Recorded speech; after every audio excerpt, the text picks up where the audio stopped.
But why, some say, the moon? Why choose this as our goal? And they may well ask, why climb the highest mountain? Why, 35 years ago, fly the Atlantic? We choose to go to the moon. We choose to go to the moon in this decade and do the other thing. Not because they are easy, but because they are hard. Because that goal will serve to organize and measure the best of our energies and skills. Because that challenge is one that we're willing to accept, one we are unwilling to postpone, and one we intend to win. We choose to go to the moon. All right, everyone. Welcome to the World Blockchain Roundtable. This is episode 136. The topic is biggest blockchain winner and loser 2023. We're going to make it the year-end show, right? End of the year spectacular. There you go. End of the year spectacular. That's what we should have called it, right? Anyway, hosts for today are Satoshi Sean, everyone's friend. We all love Sean. Thanks for showing up. Lisa from the Mighty Lair. And me, I think Greg will show up. He commented on stuff. I pinged him. His probably alarm didn't go off or something. But either way, I hope you guys have drinks. I have cream with a little bit of coffee in it, and I'm ready to go. Let's see here. Last week, so update from last week, distribution a lot. It's been a while since I've done this. Every host from last week will receive 933 lot. Thank you, Twitter, for turning off whatever was changing the numbers before. Elon versus what's his name, Jack. Anyway, and every topic contributor from last week will receive 583 lot. Last week's theme was nominated by IM4IM, who will receive 583 lot. Also, of course, the ownership tokens come with perpetual passive income, free edits, and governance votes, the most important part about it. And let's see here. In the WBRT DAO, there are results of the theme selection for January. First is blockchain to recover stolen property. Yay. How many blockchains do we need? The second week. The third week, and I think I voted on that one. That one, it will be interesting, I think. The third week, can state laws or an executive order stop CBDCs? That one's very important. Maybe depressing, but very important. And the fourth week, the magical subject, Grand Theft Auto 6. So that'll be an interesting show. And maybe it's the beginning of our foray into a show with blockchain people talking about normal things, right? Unblockchain things. So let's see here. Theme of the week this week: Santa's naughty and nice list on a blockchain, nominated again by IM4IM. He's just hitting on all cylinders. IM4IM. We need to probably have him on the show sometime, right? That would be great. Mm-hmm. Yeah, I think he was traveling, but if you're listening, IM4IM, feel free to. I don't know if you have the link, but feel free to come on the show, and we'll just bring on right now to answer some of these same questions. So, I think we've refreshed. So let's go to the very first question that we have, and I'm going to expand this so I can read it. But it's mine. I don't know if I get credit for this. It's not really a question. I'm okay if I don't get credit either way. But I wanted to at least bring this up because I thought this is kind of. This was like the whole outline for the show. Yeah. So this is kind of like what I would suggest we do. It is. Right? Like in terms of, I think we answered the topic, which is, the general, but so I don't know how you guys want to do it. There are only three of us. So, and if Greg comes in, we'll backtrack and make sure we get his answers on these too. I would suggest that for the predictions, especially, and maybe for the resolutions, we should probably, if possible, go in and put this on chain. So that we can have, because put it on DIN, it's on chain. You could alternatively put it on Eternal and keep it private if you wanted, but we're going to be hopefully talking about them here in a minute. So I don't know how you guys want to do it. I say we just take turns going through these. So maybe we go through all of our answers and then we go through people in the chat. So If you can answer this in the chat, we'll go back through and get your answer to each of these also. Is that good? Because that would be kind of a round way to do it. So However you want to do it, Joe, I'm fine with that. Okay. All right. Excellent. So we have two of us. Even if Sean has He's been abstained from the outvoted. vote. Okay. So let's see here. New Year's resolution. What, Sean? I'm going to start with you. What is or are your New Year's resolutions? To not have New Year's resolutions. Okay. You want to make one just for this? I know that. I know, because now I break my freaking resolution. I don't know, man. We always seem to forget them. It's like I don't know. We're really weird as a species. Everyone's like, why can't we just have Christmas all the time and this brotherly love and caring? And it's such a different time of year, and everyone's so different with each other. And then, January 10th, we're like, God, it's cold. Life sucks. Oh, it's so bleak. It's, and it's, resolutions are pretty much the same. I don't know. Just try to, if you do something for a year, I think resolutions also give us permission, like in October, to whatever I need to do. I'm gonna start next year, though. I'm gonna, I think that's actually a bad thing now. Do people even remember their resolution by October? No, but whatever they don't like, whatever the resolution is going to be, it's like, man, Sodom and Gomorrah for whatever this is. I do, whether it's eating bad or not exercise, whatever.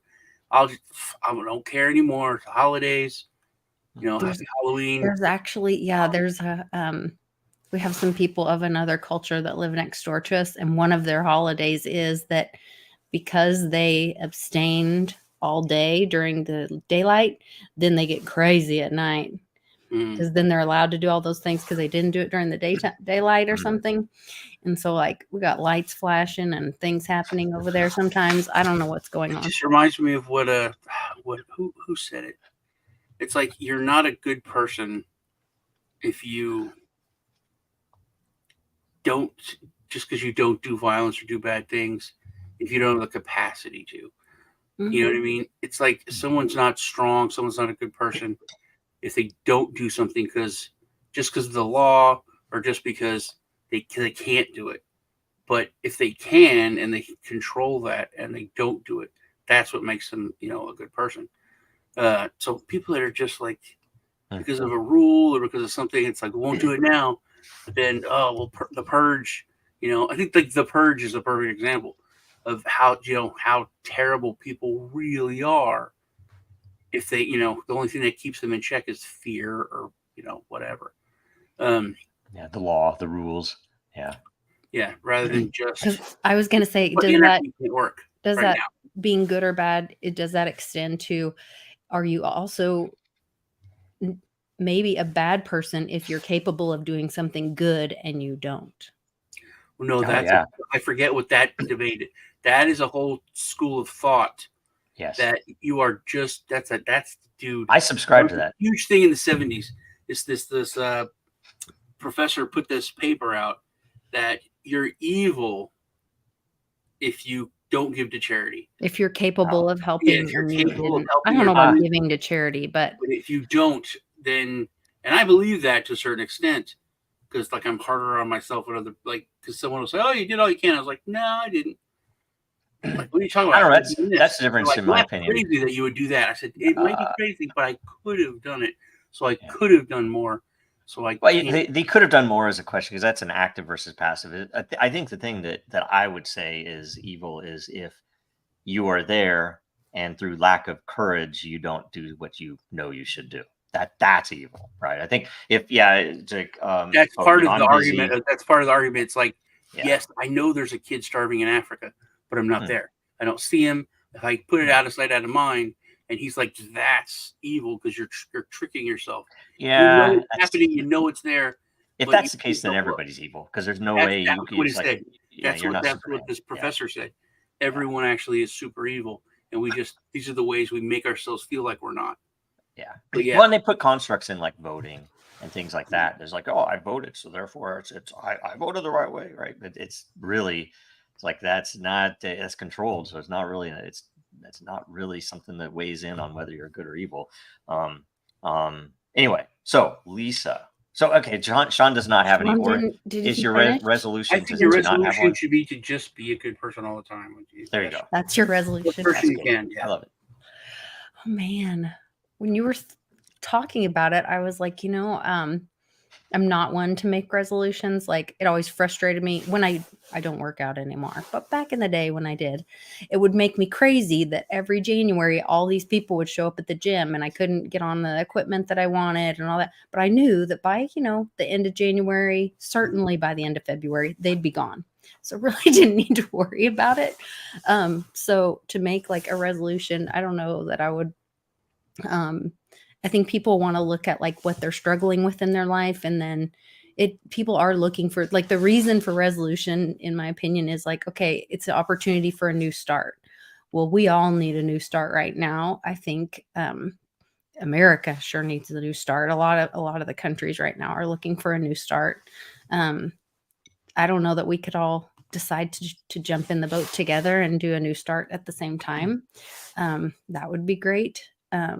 I think we're starting to see some of that, but we can get into that in current events. There you go. A little Jonathan moment there. So do you have one then? I don't really have one. I'm sorry. I really am just not a resolution person because I try to do my best every day. And I know I fail a lot. My children will let you know that. But yeah, I'm not a resolution person. Okay. Are you a resolution person, Joe? Are resolutions as big a deal as they used to be?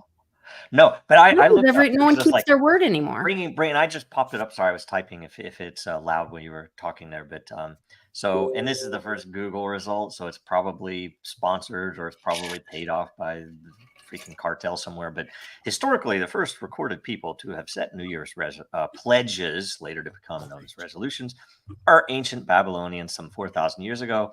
Also, the first civilization to hold recorded celebrations in honor of the New Year. And, it's probably why they failed too, because they invented the New Year's resolutions. So anyway, I always saw it as something that everybody failed at as adults. It's like I just saw it even on, they always, they have New Year's resolutions. So celebrities on TV when I was a kid and stuff. I remember an equivalent of, growing up and going to a Catholic school and having to say what you're going to give up for Lent. It was very similar. Yes. And I saw how often that was really not maintained. It was like, humans are pretty weak, right? And it's like, you give up candy. It's pretty easy if you're a kid in the Midwest in the 80s or 70s that, you just don't have access to it. So, it's like, it was easy to give it up, I guess. Anyway, stuff like that. But I'm going to try to write something every week or at least a couple of times a month. That's something I know I should be doing, but I'm usually don't set my priorities right. So if anything, that would be my resolution. I have no idea. I've never ever made a resolution, a New Year's resolution. So we'll see. So where can we hold you accountable and wait for you to eat? On Den, probably. My thought was, because I didn't start as a New Year's resolution until this show, right? But it turned out it's like, okay, I should be doing this and I should be just getting into the practice of it. And I should be, writing something about blockchain or its applications or the stuff we talk about here. And then I think to find a place for it that it fits on Den, right? That I can post it there. It'll be on chain for posterity. And then I can just, post it on X. Should I start calling it X? Maybe I can. Can we have a resolution to start calling it X? I'm not going to call it X. I'm That's not. my New Year's resolution. There you go. There you go. Always call it Twitter or Twitter X. We should do that because when we have conversations, I will start to only call it X. You will never call it X, and we can still get along. There you go. Okay, so that's the first question. So now we're going to go back. Okay, so Therend, 1984. The Rand. The Rand. Thank you. Jeez, I got it. Boston is here. Let's see here. Metals dealer. People need to pay attention to metals these days. If dealing with the banks, you should always worry. The post office is paying attention to it. Yes. And by the way, I'm annoyed that our layout covers whoever's on the bottom. It's okay. I can peek over. There you go. There you go. The last New Year's was 20 years ago. Never make a resolution again. That's smart. That was my attitude. I've never been forced to make one, so I just see everybody else fail, and I always think it's ridiculous. It's the holidays. I sold 15 days ago. That should be able to come up with 4K. Oh, see, I tell Are you, you using moneymetals.com and using the code Sean to get free silver? Because they said Or you can contact Andy at milesfranklin.com and tell them Like Quinn Lisa sent you. There you go. See, you guys are hooked up. I have no attached. I'm poison. They will not even talk to me. Any of these people. Money Metals, they've never. It's always like ridiculously fast.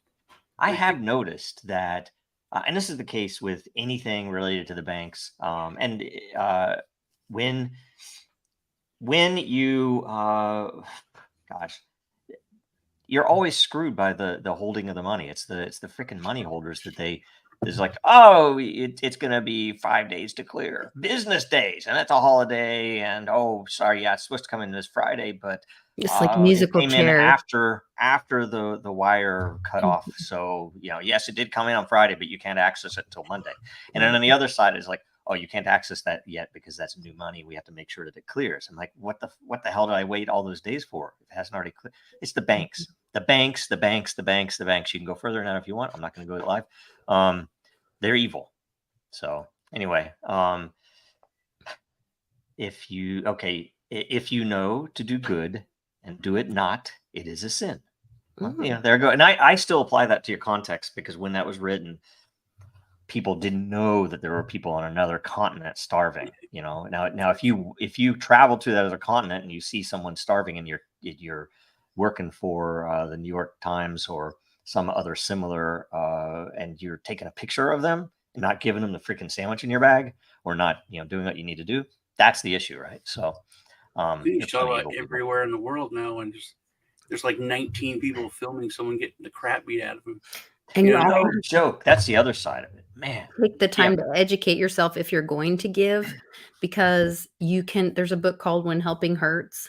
And it was written by this pastor that he was doing like international ministry and all this. And he watched the, what did they call it? Mission, they called it like mission trade, or anyway, it ended up being like a whole industry where like the church gets painted every week because we got a new set of kids coming in and their parents all chipped in and making a donation to the church, and they keep orphans in an orphan situation. They'll even have kids like that have parents in the village come stay in the orphanage for the whatever, so that people have little kids to look at and who knows what else. But raise money at least. I mean, at least raise money, and least evil side, it's so that they can use them as numbers. Yes. And so you really have to, like, if you're not really engaged in a relationship with who you are giving to, then sometimes you're enabling bad things. Well, that's like a blockchain conversation for charity. Most people never. That would be great. Until I was an older person, like people just gave money and that was all, and they're like, oh, that Goodwill does what? Oh, Red Cross. The Red Cross, they spend what they want. They all went to Hawaii, but they're nonprofit. Oh, not for profit. How does that work? They just got to spend it. They're all driving $100,000 cars. Wait a minute. So you really got to. Oh, don't forget about what they do with children after storms. Anyway, man. Well, and I'll say, because I'm reading this, so the James 4:17. So, and I have no idea translation or any of this, right? But remember, it is a sin to know what you ought to do and then not to do it. In fact, if you know the right thing to do and don't do it, for you, it's evil. And then the third translation is, so for the person who knows to do good and doesn't do it, it is a sin. And I think, here's something to look at. And, we apply this to the blockchain world and, non-religious, but just as humans, everybody knows what's going on. And yet most people in the blockchain world are only supporting their own bags. They're only supporting the projects that they care about or that they're tied to for whatever reason. and they're half the time wishing evil upon the other projects in the hopes that that gives them a leg up. And you can look at what Bitcoin people did to all the projects, and I'm saying like certain not all maximalists. You look at what Ether people have done, both inside of Ethereum Foundation. You look at Lubin, what he is alleged to have done from pretty good sources, and then you look at even some of the the guys that everybody looks up to in the world of Maximal, that post a lot on Reddit and everything else. They might not be, and I think it's I don't know how you describe it, but it's almost like you need a D&D style passive evil versus active evil, because I've joked, and I do really believe that the lawyers, and I'm not every lawyer obviously, but lawyers generally to a person are active evil. They're actively doing bad things for their clients and or for other who knows what. Whereas accountants are more likely to be passive evil, that they don't intend to do evil, but some people might not even consider it evil. But when you find a way to make the food cheaper, and it might lead to cancer for a bunch of kids in 40 years. That's evil, but they're doing things. They're bean counters, right? It's funny you mentioned D&D, because I remember being a kid and realizing what like most evil was, and how, because you could look at like a lawful evil person, and there's not much difference between a lawful good person. They're supposed to be completely opposite, but they're not. They're like, I do evil because of order. Like the whole Empire in Star Wars, it's very lawful evil. But they're not bad. They just want complete order. And complete order comes from total control. And then you've got the opposite, or if you sin, if you do anything wrong, they'll kill you, because you have to be lawful. Good is the law. But the worst evil is neutral evil, because you just don't care about anything. You're completely neutral to it. You have apathetic, but you lean towards evil. That's the worst that you could be, Yep. That's the truth. I think lawful is the side, and lawful anything is going to be evil. So anyway, and when I say that, it's odd, because it's not like, oh, I'm following, I'm paying attention to the speed limit, stopping at red lights, and I'm doing the things that normal people do. It's that you're sitting there and you're seeing somebody is being harassed, and you just videotape it because it's funny, or I'm gonna get a bunch of views off of this, instead of going in there and stopping it. Or people will like me more because I got this. It's insane. Yeah, well, that was like the thing where my mom, I was older, and we were watching that, and maybe I talked about it on the show, or talked about it with Sean one time, where we were watching this Jodie Foster movie where she was getting like raped on a pinball machine or something, and my mom was like, that guy should have flipped on the lights, ripped the music, the jukebox out of the wall, turned on the lights, and that would have stopped. Like, instead it was like the mood and the environment, and then people just walking by and ignoring what was happening made it okay. And I think we do that a lot in society. Well, they shouldn't have been over there, or that's a dark alley, or that's none of my business, but when we see something like that, we should like put a light on it and turn off the music and say something loud about what's going on. And I think there's a lot of people trying to do that. But then we face all the censorship and all that. And to me, like, I know a lot of people are seeing that as a badge of honor to keep trying, and keep saying the things, but you're trying to balance it too. Okay, well, I know I can say a little bit more this way, or I can have like, hey, have a presence in this one environment, try to reach a lot of people, and then say, hey, I can talk more freely over here. And that is a crazy place that we live like that in America right now. I just saw a thing on Twitter. I think I posted in the WBRT that there was a letter that the head of finance in the Senate sent to the AG asking to relieve the gag order that the United States government has put on Apple and Google and yeah, that takes care of Android and Apple's, right? Mm-hmm. Because what they do is all governments, they don't take the push notifications from your phone or from you, but they go through a cloud server, and so they have subpoenaed, I guess, all this cloud server information. But the government put a gag order on Google and Apple to not talk about it. And so they told finance committee they're not allowed to talk about it because the government has a gag order on them. So and so now they're trying to get that released. Like, wake up, people.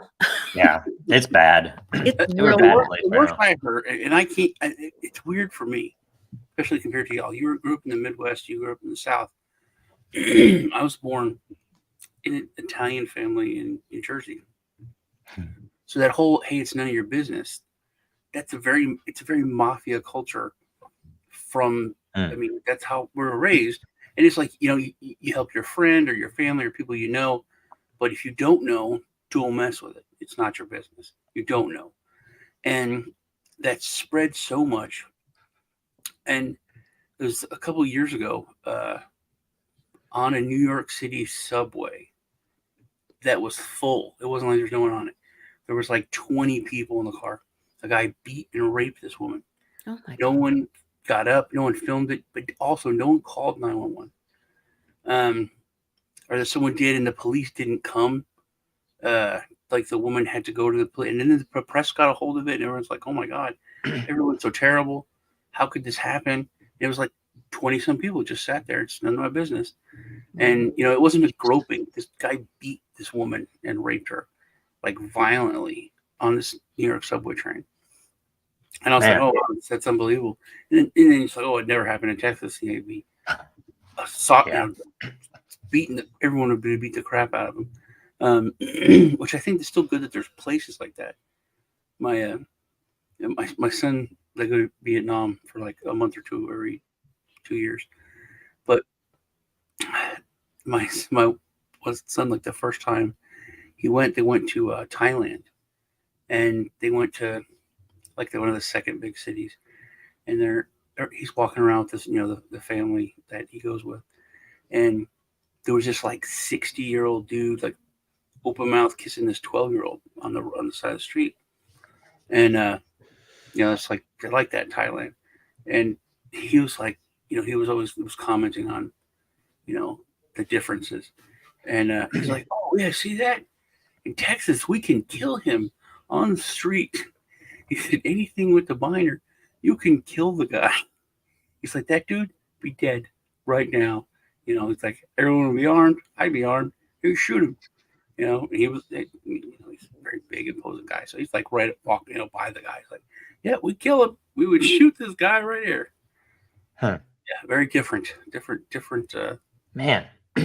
Yeah, they had, you look up Caesar Augustus. There's a prisoner who, this happened to his sister. They didn't do anything. So he went and killed the guy. So they put him in prison for life. And since he's been in prison, he's killed, I think, 3 or 4 pedophiles. Yeah. And he's told the judge, like, yeah, I'm here for life. That's what I'm going to do. Wow. Right. Well, and they renamed himself Caesar Augustus. And I'm like, wow, this guy, we should let this guy out. On our show last week, me and Lisa were talking about that guy in New York again, where bodega was being robbed. Remember, and he shot the guy to defend himself. Yeah. And they arrested him. Yep. And we're like, oh, you care more about your shop, your stuff, than you do a person's life. And people are trying to take away your right to defend yourself. But it was like, he's 1,000% in the right. And it's become now. I mean, it's now people don't defend each other. It's upside down. It's clown world. Everything is messed up, so on. And I was going to note until it got very dark there, Sean, that I wanted to know what age you were when you learned and you first had to pump your own gas, since you grew up in New Jersey. It was like a treat. Like, you'd have to ask. I know. I drove up once. One of our kids was at some music camp in Maine, and so we had to drive up through, and we went through New Jersey. And I pulled over and get out of the car, and I'm running out of gas. I'm pumping gas. And I was like, whoa, what are you doing there?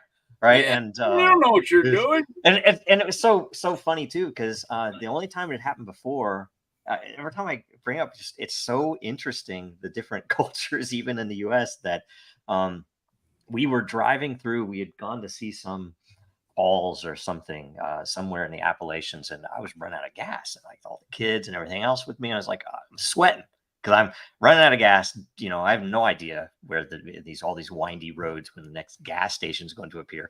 And luckily on fumes, I found one, and big on the side, it was Billy Oil.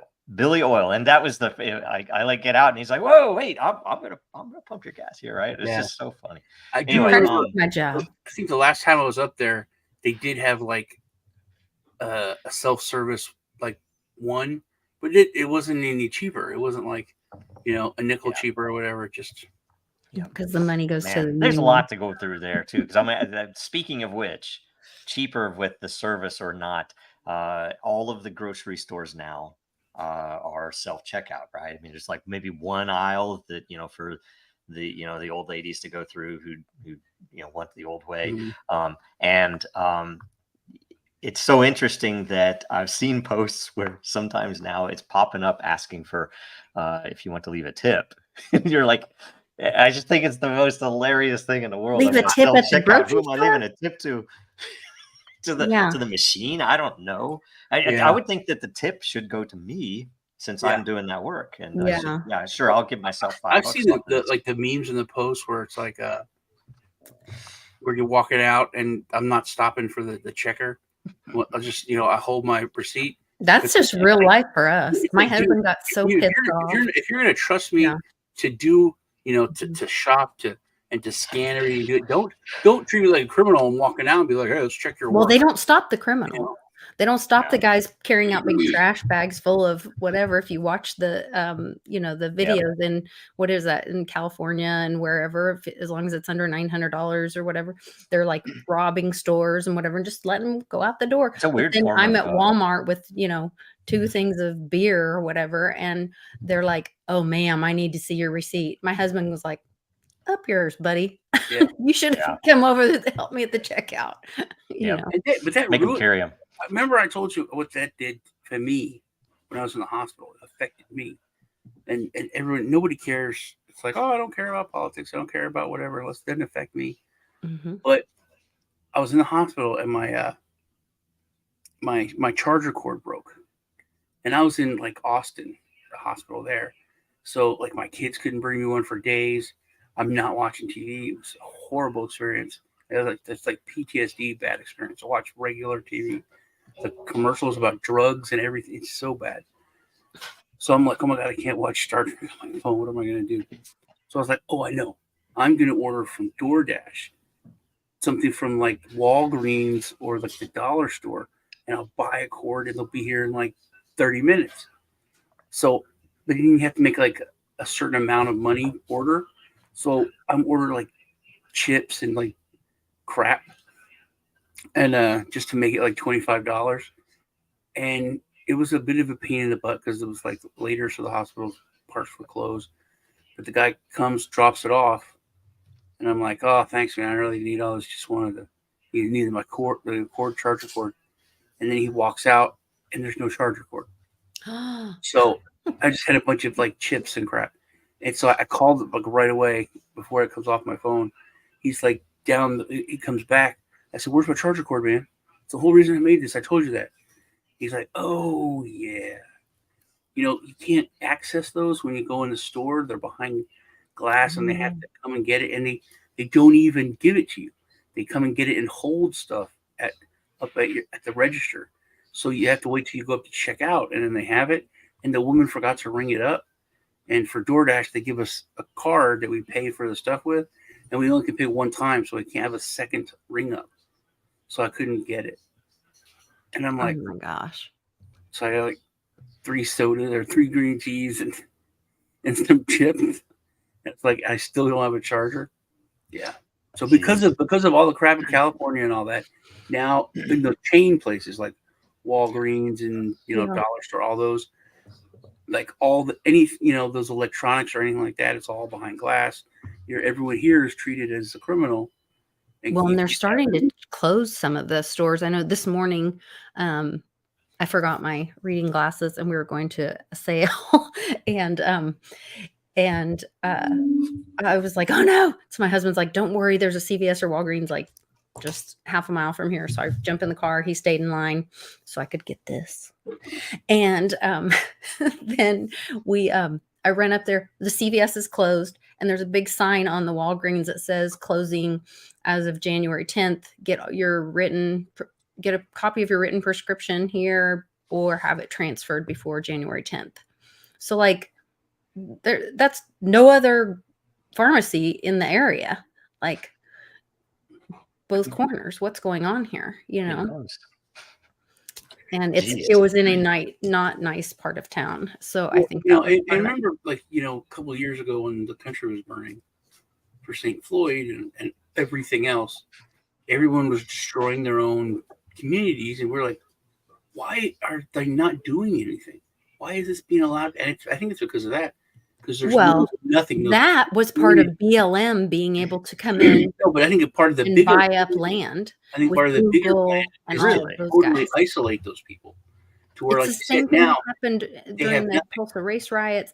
The same thing happened when LA burned.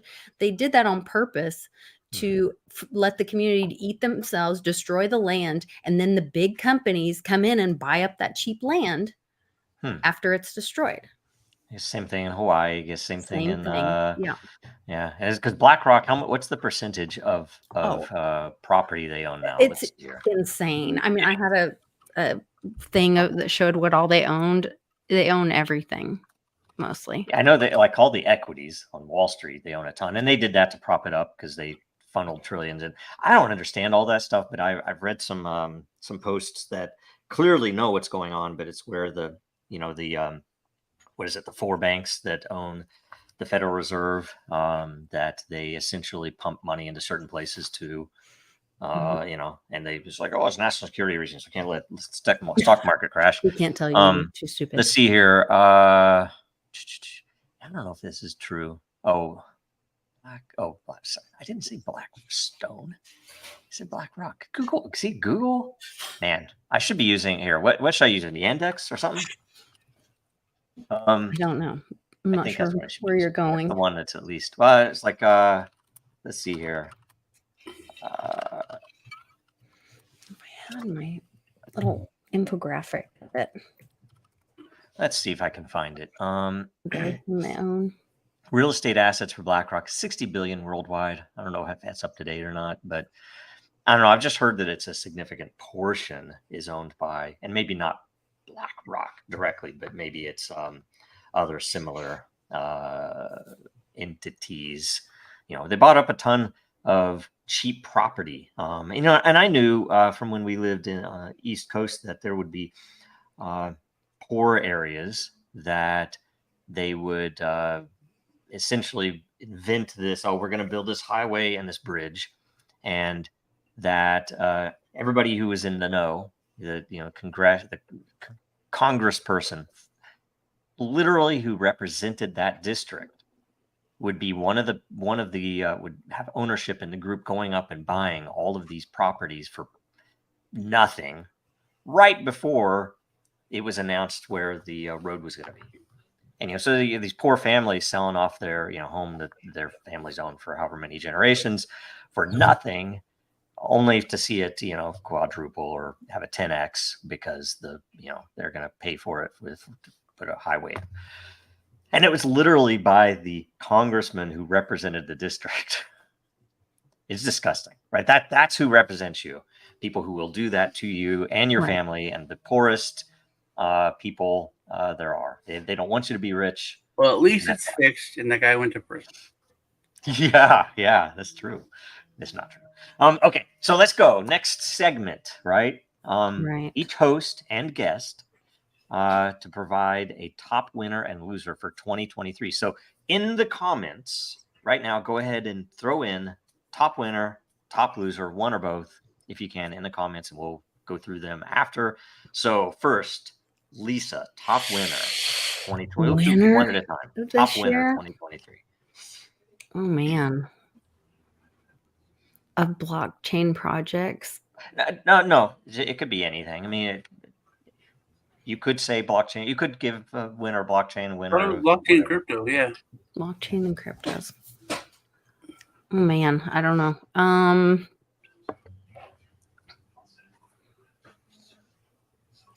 I don't know. I think that's been a hard road for everybody this year. Well, I guess XRP because they beat the SEC.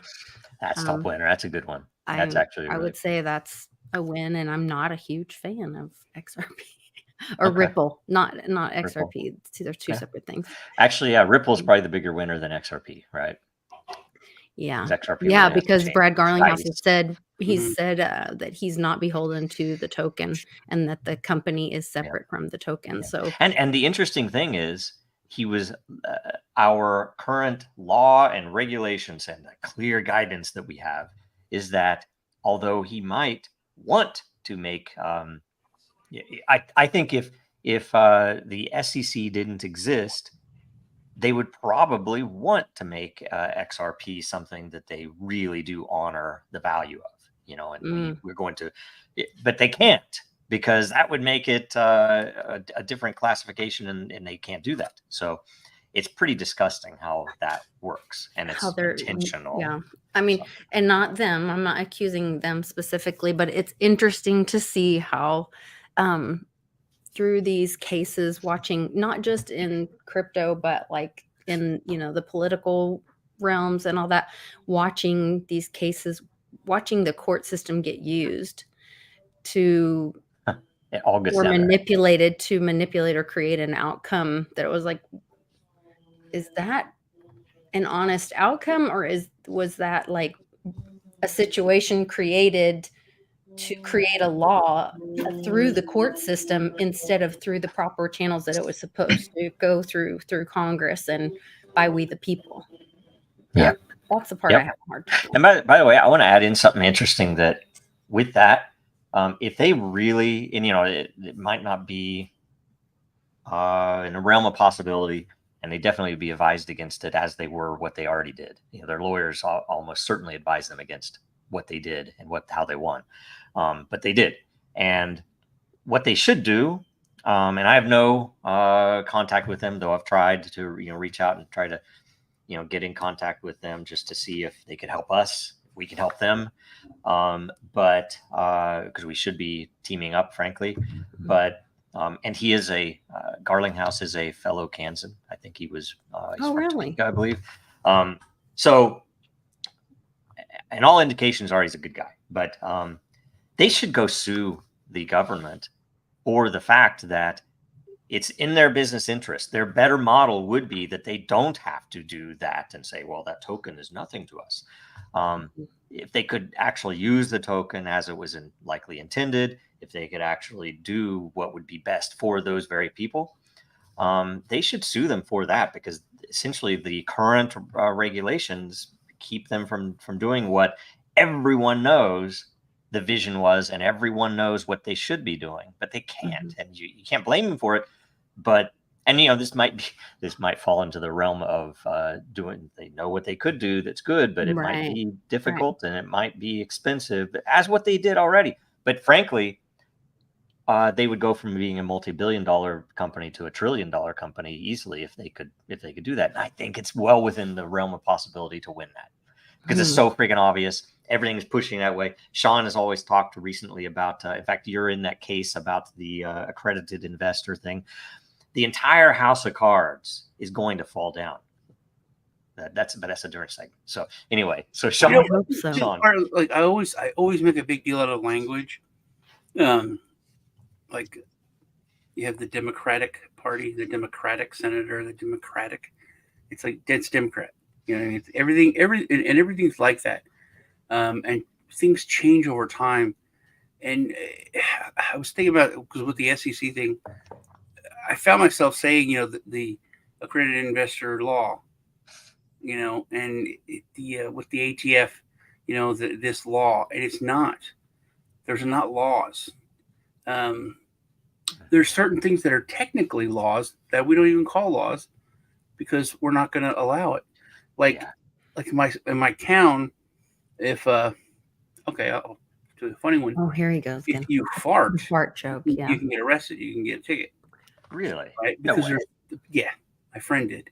It's not. There's no law No. that says you can't fart. Really? But my friend we were like, teenagers at the hangout. There's cops that would be in front of the hangout, and they said something to him, and he went, and they arrested him under the city ordinance of emitting a foul odor, which is for like people that don't clean trash from their yard or whatever. So, but that's not. It's a law, but it's a city ordinance, and we call it a city ordinance. When you go into like any corporation, you can't do that. Why? It's against our policy. You're not going to say it's a law. It's not a law. Well, that was all the great infection stuff. The None of SEC that was a and all law. these other, they're not Congress. They don't pass laws. They make rules. But when there's a rule that you can go to jail for, you kind of think it's the law. You know what I mean? It looks like a law. It smells like a law, but it really shouldn't be. It's just an interpretation. But technically, it's an interpretation of a law, but it's a rule. And I think we need to start calling, things what they are, and take away some of the power that a lot of these agencies think that they wield, but they don't. They're just like you said, bee counters. Here's we make the law. You guys are just supposed to help us enforce it, and then you worry about all the technicality crap. So we don't have to. It's I don't know why I started on that. Yeah, I'm looking for it. I probably am not going to find it. I just saw this clip where it's an arranged thing, and it starts and ends with McAfee talking, and he goes through that, and he's like, that the regulators create 10 times more laws than the actual lawmakers.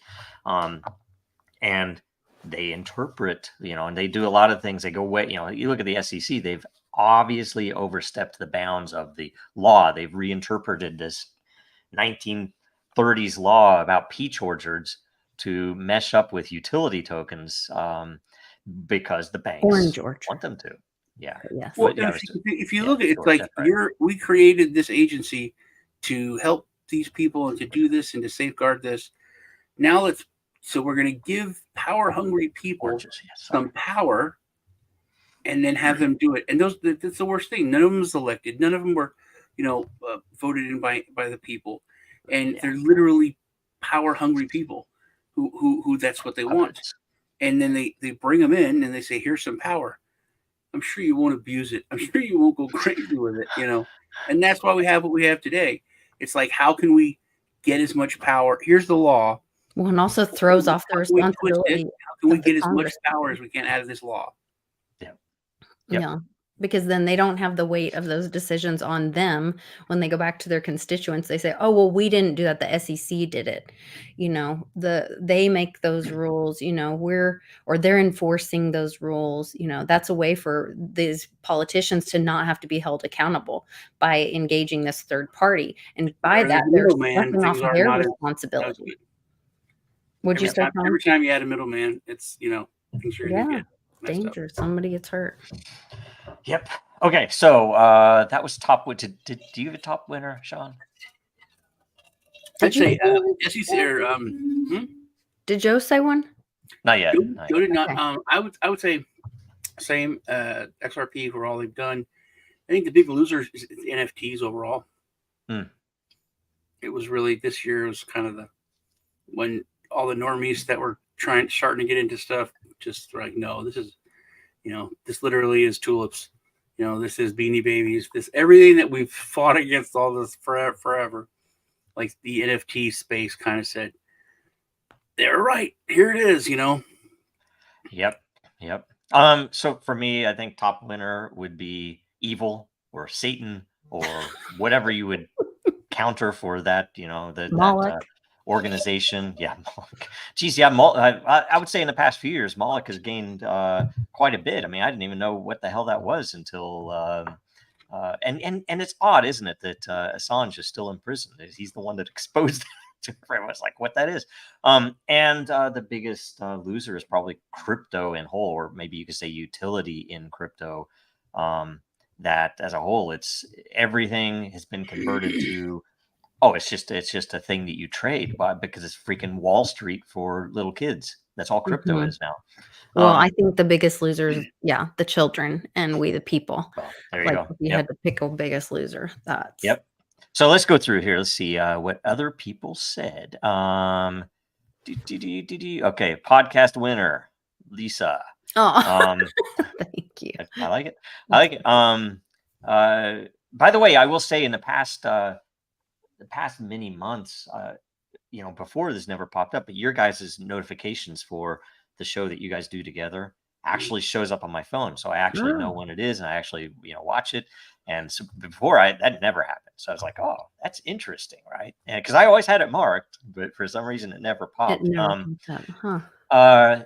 Bidow, what would you? Bidow. Bidow.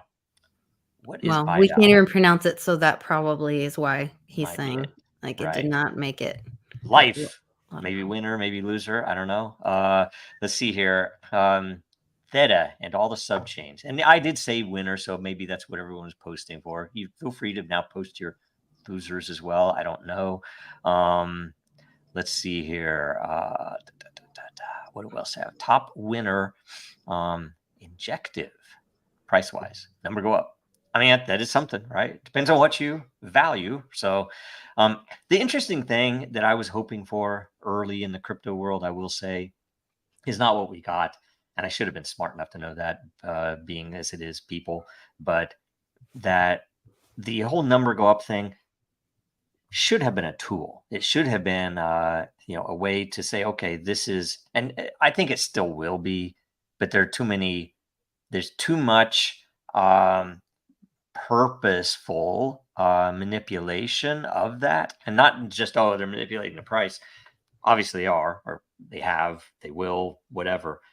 But it's more confusion. And it's the same thing we see in media. It's the same thing when you're trying to figure out who to vote for or what movie to watch, that it's all a freaking game. You look at the Marvel versus DC world. I noticed when I was at Disney, it's so odd that the crappiest Marvel movie will still be raved by the critics, whereas the best DC movie they'll call out. It's like, would it really be possible for Superman to be holding it's like, it's friggin', he has a fucking cape on and he's flying. So I don't know. Right. And it was odd though, because it kind of, again, Superman, another Kansan, we can claim.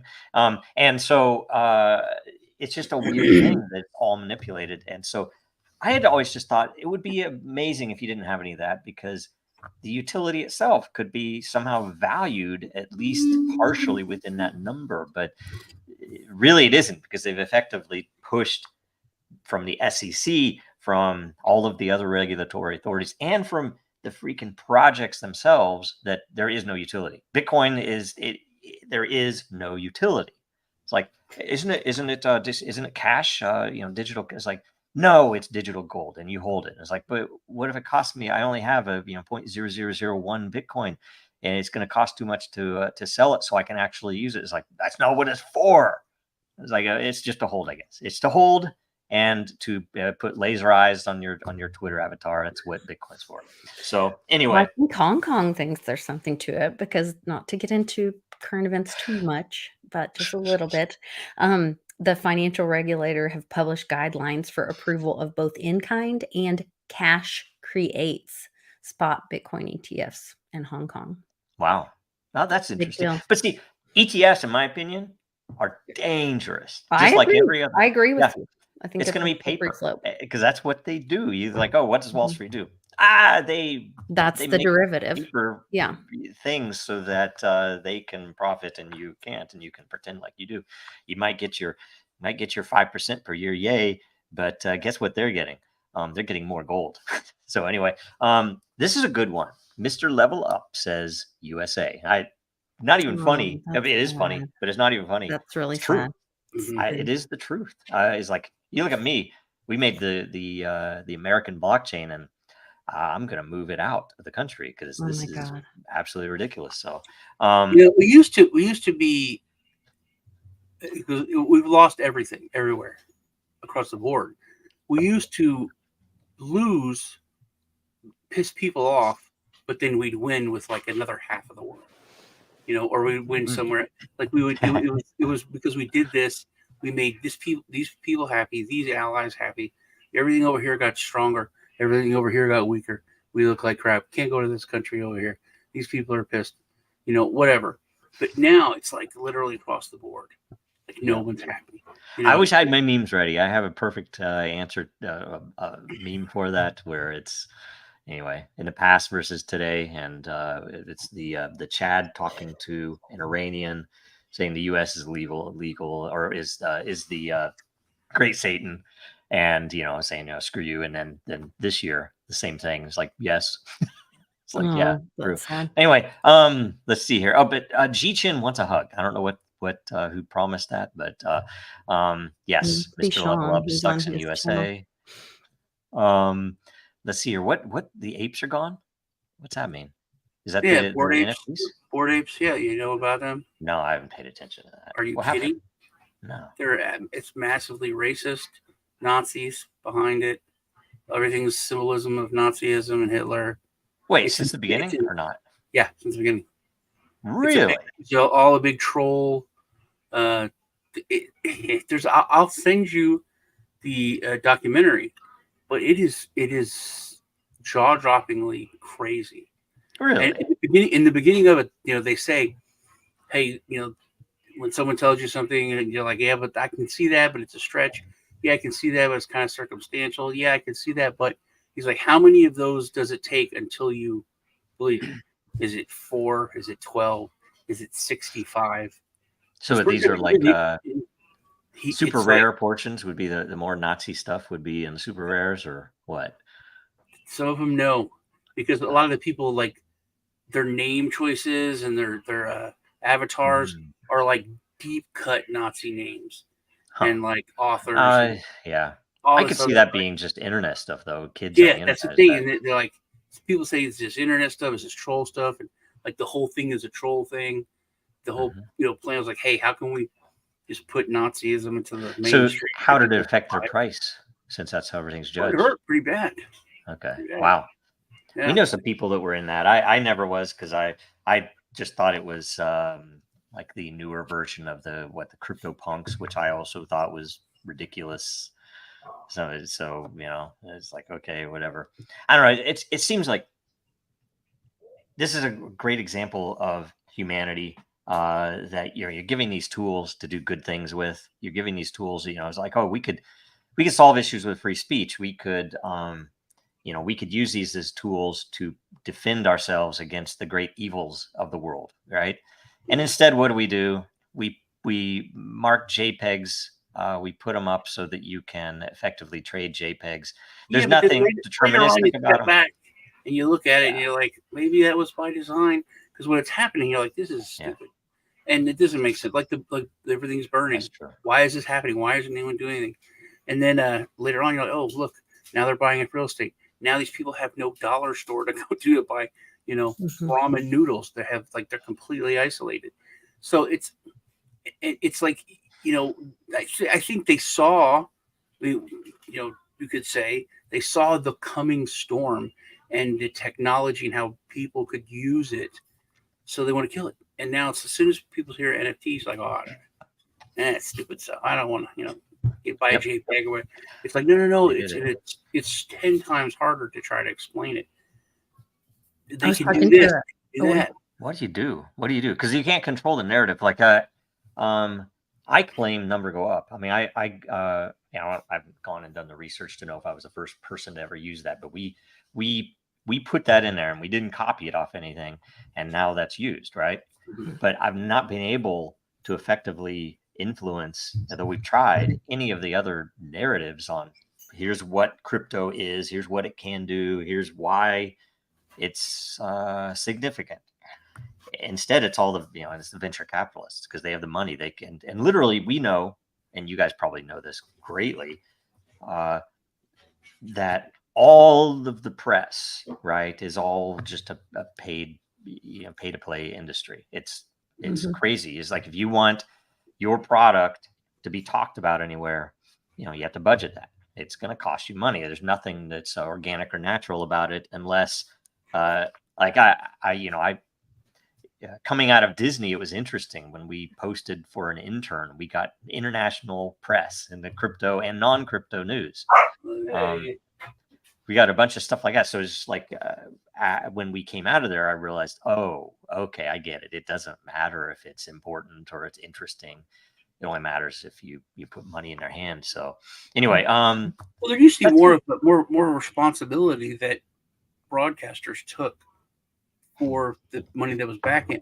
Like you'd have even a celebrity on a show would be like, hey, this is brought to you by these cigarettes. I like Lucky Strike because they're the best, and I wouldn't put my name on it. That was the thing. We're putting our name on this, with this product. And you've got take this vaccine, take this drug, take this drug. This drug is not that bad. There were some people died, but it was this brought to you, and then boom, the commercial comes up for Pfizer, on the network. And if you have to go and research to find out, like CNN and MSNBC, and even Fox, it was like 35 or 45% of their revenue was from Pfizer alone. Pharma. Let alone pharmaceutical. Watch our numbers now. Let's just watch this. You said the P word.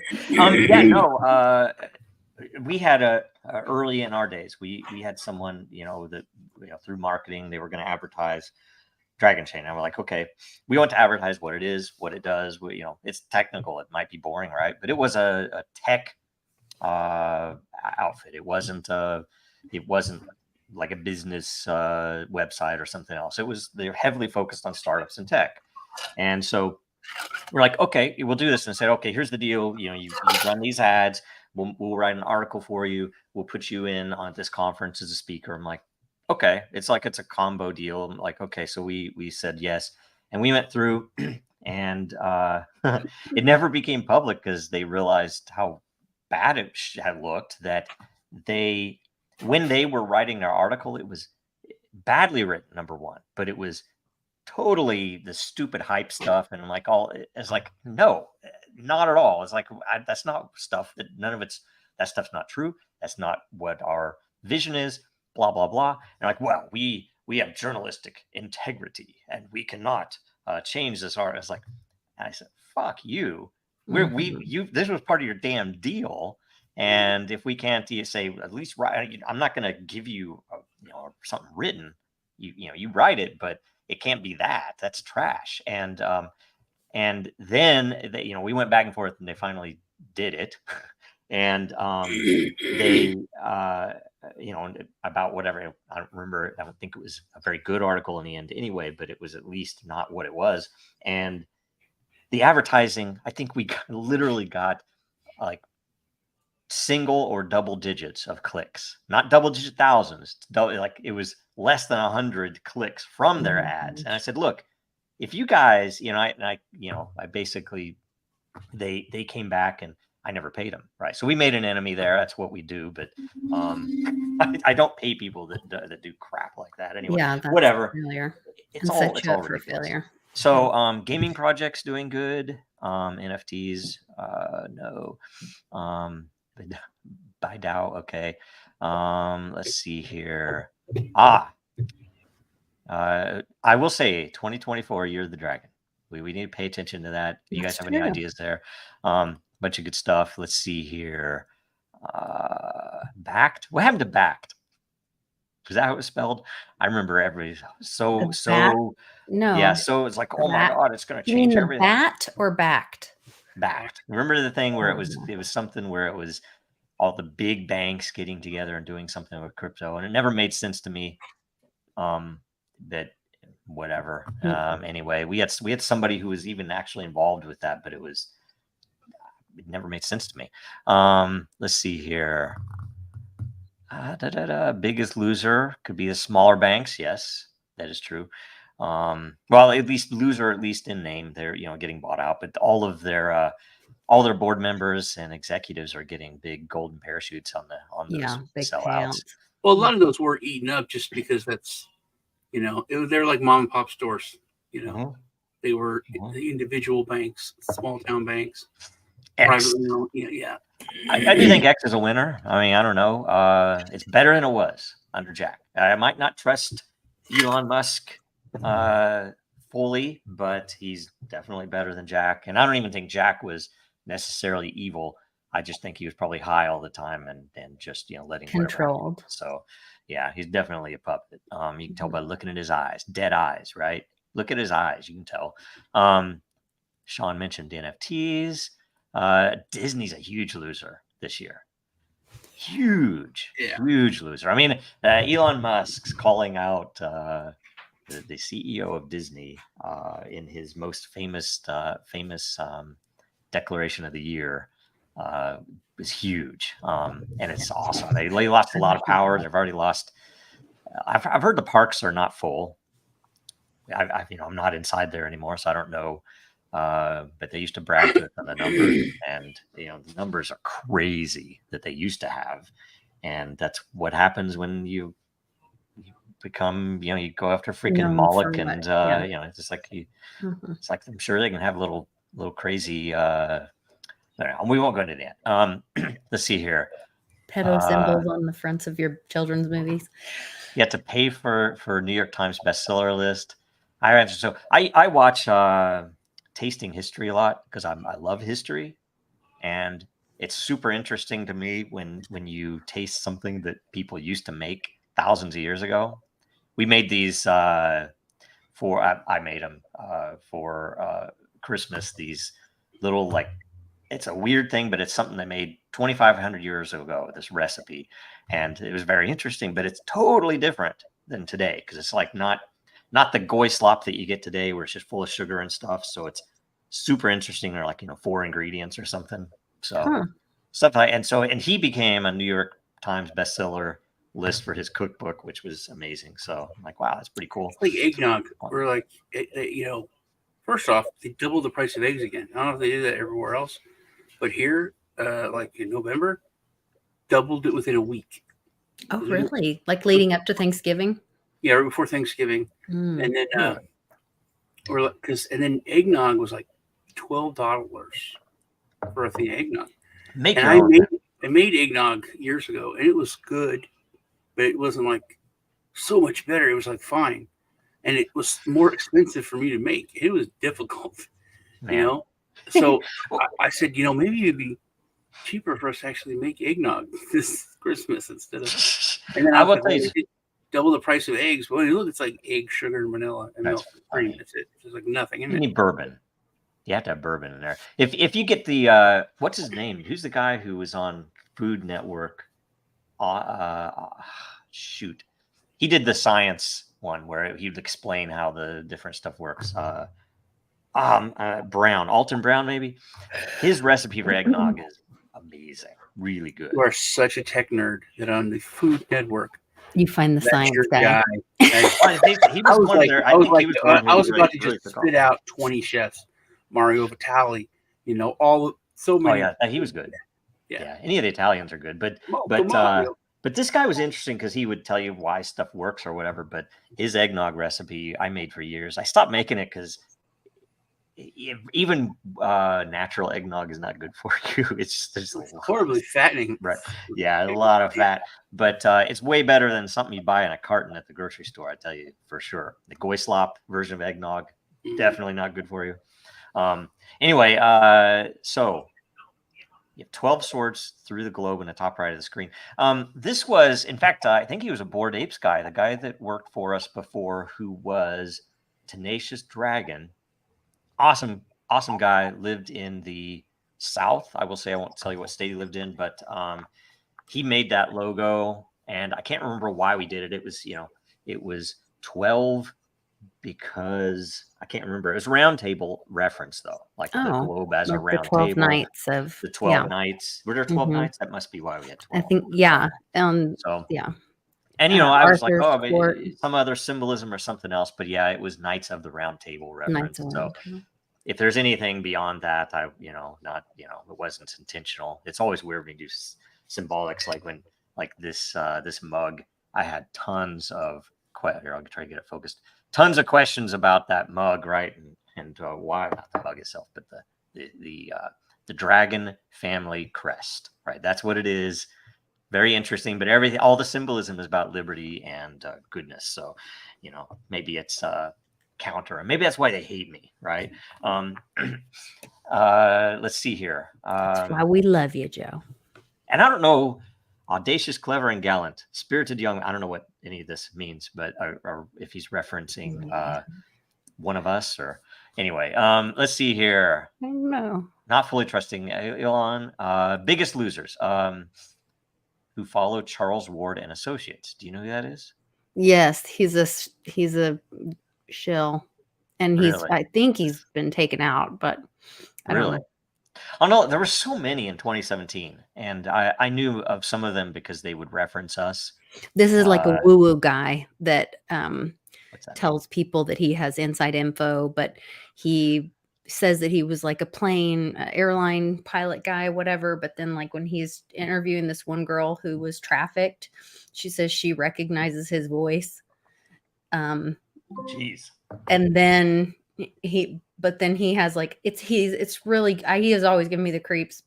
I don't have any facts or information about him, but I think he just creepy. And he always puts like his son opening his videos, and I don't know.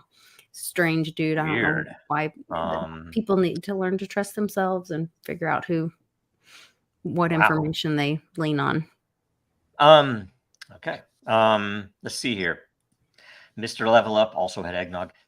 We should, in the height of summer, have an eggnog show. All right.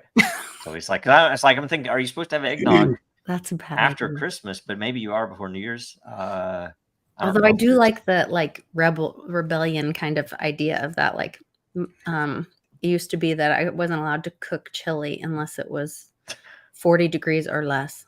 Really? Yeah. In my first marriage. That is the best time. But I think still, I cooked it like this summer because it was like 100, went below 100. So I posted, it's so chilly and so cold. I had to make chili. We had to make chili because it was under 100 degrees. That's a good rule. I like that one. That'll be my New Year's resolution. I'll make chili if it's less than 100 degrees. Yeah, it's always like if you've had to shovel snow, the chili is the best thing to come inside to, right? Oh yeah, and an actual wood-based fire. I say that like I shovel snow. Yeah. We don't shovel snow here. Cocoa. Well, we were in Washington State for so long, we didn't have to do anything for a while. And it hasn't been snowing here much. It only snowed twice here in Kansas. So we're like, oh, really? Yeah. But let's see here. Mr. Level Up. And I'm not finding a 12. I was trying to look up what it means. I would bet. Oh, that's what he did. He looked up a tarot card. I'll bet that card also references the Knights of the Round Table. I don't know that, but I'll bet. Tell you. I would bet that. Yeah. Every time you say Knights of the Round Table, I get the Monty Python song in my head. Right on. It is your Joe. Let's see here. I'm applying to be a host. I can mesh well with this. Do it. Let's get Mr. Level Up. You guys okay with that? We vote? I'm sure. Let's do it. I think all right. So maybe starting the year. All right. I don't know who Mr. Level Up is, right? Okay, so that's everything. So we got winners and losers, right? Did we cover all of it? I think so. All right, we move to the next. We're in an hour 13. We can't go over 2 hours because we haven't hit current events yet. Yeah. Yes. I try to sneak some in. Yes. Okay, so we'll try to do this in quickly. Each guest and host, so everybody in the chat, please do this now. Provide a top positive and a top negative prediction for 2024. And for bonus points, go to the Den post, which is for this show, and make your prediction in there. So it'll be on chain for posterity and for bragging rights. You can always delete it if you're totally wrong if you want. But at least it'll be on chain. So, and we won't tie anyone to the negative side of this. It's only if you got it right that we will bring it up. No, make them be accountable for both sides. Myself included. But either way, the thing is, if you delete it, it'll show that you deleted it, which means it was wrong by default. Okay, so and there's nothing wrong with an incorrect prediction. Okay, so this we'll revisit these next year on the last show of the year. Mm-hmm. That'll be fun. Sure. Or potentially, if someone reminds us when they do happen, or when they don't happen. Don't happen is the harder one, right? But some predictions you can prove the negative, I guess. So when the opposite happens. So Sean, top positive and negative prediction 2024. I'm going to go very broad because they're it's kind of both sides of the same coin. I think the positive will be this will be crypto's biggest year for education, acceptance. I can't believe I just forgot the word. When adoption, biggest year for adoption. But also, this is the year that the banks and everyone else really try to get control. I don't think they're going to fight. The fight's over, I think. Which this isn't. I mean, we all thought that it was going to be a fight and we'd win. That's not how they work. It's like they see that, okay, we can't win, so let's control. So I think they're going to move for the most control in 2024. Hopefully we've woken enough people up and we can fight back against them and against it. And it's like, no, that's not what it is. This is it. We're going this way. You can be part of our train, or you can, go away. All right. Okay, so that's positive. What's the negative? Positive and negative. Positive is that more people will come in. Adoption. Negative is that this is the biggest year that they try to get control and fight against. That's both. Okay, perfect. Yeah. Perfect. Okay. Yeah. Besides the point, I think this is the biggest year for both of them. Okay. Lisa. Oh my gosh. Positive. I think that 2024 could be the I don't want to say the death of the US dollar, because I think it will be recreated and the normies might not even notice, but I think we will go to gold or silver backed digital currency in some form. And I think that's a good thing for we the people and all the transitions in between that. The negative thing is that there's going to be a lot of people struggling, going through breaking down their cognitive dissonance. It's going to be a very painful experience for people as they understand that their government isn't protecting them. They don't really live in a little safe bubble. They have to take responsibility for themselves and their family and to have, if you want freedom, then you have to choose it. You can't be passive in that. And that's the point of the world that we're at. I was talking with a guy in line this morning, and he works for a college. He works for their the athletics, the IT in the athletics.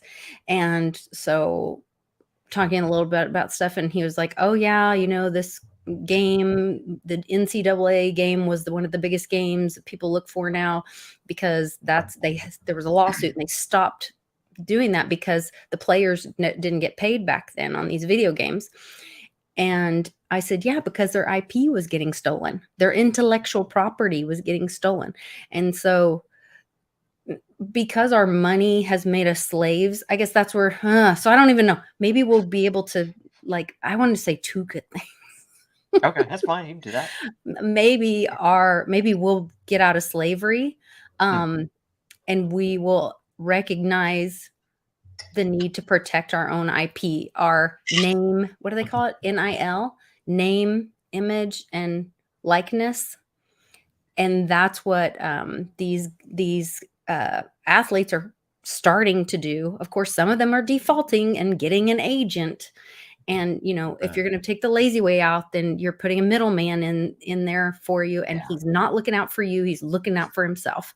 And that's what happens with financial advisors. No offense, Sean. And that's what happens with all the middlemen. They're not looking out for you. They're looking out for themselves. So hopefully we all figure it out. We take responsibility and we all take possession of our IP. And do good. And do good with it. Not a financial advisor anymore. Yes. So for me and Lisa stole mine, but my prediction for 2024 is dollar collapse by the third quarter. And, I don't know what that means. I don't know if it'll be replaced with something worse, CBDC or something else. Is that good or bad? Both. That's my both. Yeah. Because it's the beginning of breaking the chains. Yeah, I don't think that we'll get through 2024 and be free yet, but it will be the point where everybody realizes, holy shit, we're gonna have to fight for this. Where and by the way, it's a weird thing because you could say Americans, we've essentially been the somewhat the benefactors. We're not largely not the people reaping in the gold in this process, but we've had cheap food. We've had, and it's turned into really bad stuff for us. And we've had, it's the weak men period, right? But that's our fault. That's our fault here in our little country, little corner of the globe. But it's not like that in Europe. It's like saying, look, because most people, normal people, they're not, they don't understand how money works. It's definitively, you can see they don't understand how the banking system works or any of that. We've essentially been, it's like blaming the slaves, Sean. You can't say we are. It's like we were tricked. It's like you're freaking somebody who's thrown into this. On the like, food thing, I was born. That's the one thing that other countries that we've made fun of since we were in our inception, because they just have no authority. They don't put up with it. Most of our food, not just a lot, but most of our food is illegal in other countries. Not just food, Sean. And we make it illegal to do, like, you can't buy real cheese here. Yeah. You can't I hear like so many times, and we had a friend of a family neighbor, I guess, who had chickens, right? And you talked about eggs before, and so we, I can't remember what it was. We gave her something, and she gave us some eggs, right? And they're like, oh, okay, this is cool. So we try them, and they told us now don't wash them until right before you use them, and you just leave them on the counter. You don't need to put them in a fridge. And they're like, good for 2 months. Yeah, it's like, what? So, and they did taste better, and they were the nutrients color. Like you can see they were darker color. You can see it.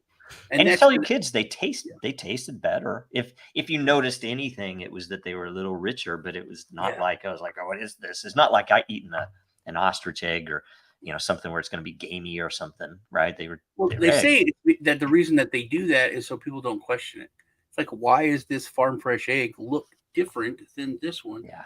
Why does it taste different? Why is it a little bigger? I think though they make so many mistakes, because I think the beginning of their mistake was introducing and making prevalent the brown eggs. Because I remember when that first started, I was like, wait, do they taste different? It's like, no, there's better on they're free range or something. Like, okay, right. That kind of like opened my mind to be like, well, yeah, so why? And I've not tried duck eggs, and I've not tried any of the other things, like quail eggs or any of that. I hear if you have an apartment in New York, you can raise quails and have little bitty eggs and be kind of, they're all cute, it's, weird stuff. Yeah, you only need, I think it's like 3 square feet to raise like 2 quail to have eggs. Yeah, that's going to happen a lot, I think. But, in our neighborhood, they don't want anybody to have chickens. But it's like freaking Bellevue in Seattle, right? That there was a family across the street that had chickens, right? And occasionally you'd see them, they'd get out and they'd be running around. You're like, whoa, they have chickens. It's like they come after us for not having a freaking license on our dogs. Some old lady comes and visits, and we're new in the neighborhood. It's like, oh yeah, hey, we have kids, kind of introducing herself, some sweet old lady. And what do we know? We get a letter in the mail. You need to license your dogs. What? Yeah. She turned us in. She turned us. She's a freaking mole for the system. It's like horrible. Buddy. They program people. And so you can't blame the slaves. You can blame the people who are now awake to the reality for not actively doing something or telling others. Your role might literally just being to passively and politely red pill your family over dinners, or invite somebody over for dinner, and what do you think about this, and then and it might, I've had that go bad before in some cases, but it's still, that's my role, is like I have to be the one to subtly or not so subtly open people's eyes to, because frankly, you can't pound in an idea like that. You have to tell them something that leads to some cognitive dissonance, so that, in their Let them start asking the questions. Yeah, they'll start asking the questions. I They'll think, look up we're something. gonna have to switch to the way vegetarians used to be when we were kids. It wasn't like, you got to be vegetarian. Like, oh no, I don't want to eat that. I'm vegetarian because this and this happens in farms. Like, that happens in farm. What are you talking about? Oh yeah, because I would like pulling it as a financial advisor. That was like the best thing we could do.